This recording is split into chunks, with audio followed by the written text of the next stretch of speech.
We had been occupied by the German army.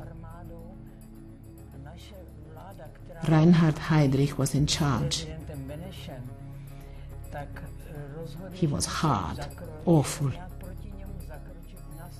Our government in exile in England, including President Beneš, decided that something must be done. They decided to carry out an assassination.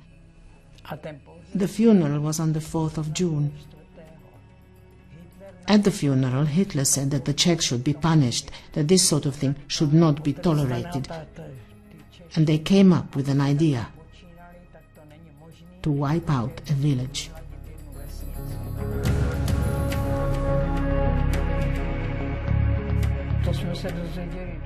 They started shooting the men at 7 o'clock in the morning.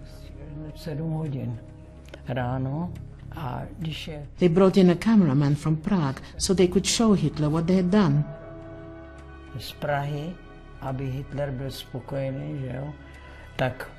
They made a film with the village already in flames, the church being blown up.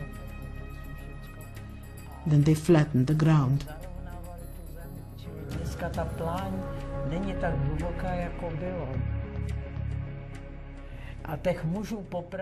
173 men were executed. There were around 300 of us, women and children. They called us into one of the classrooms at the school. We went in and they wrote our names in a register.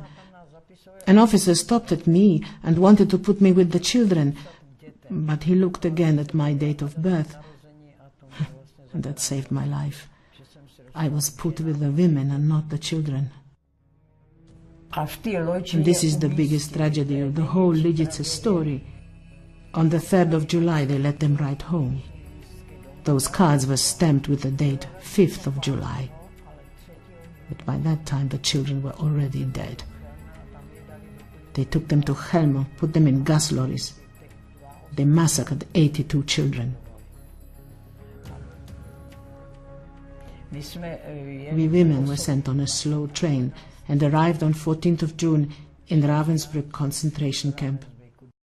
The whole 3 years I hoped that I would see Dad again and that we would once again be a whole family. When I came home, it was as much a shock as when I arrived in the camp. I should have been glad that there was freedom and that the war was over. But how could I be glad when my dad was dead? I returned to a funeral, not to a celebration that our republic is free again.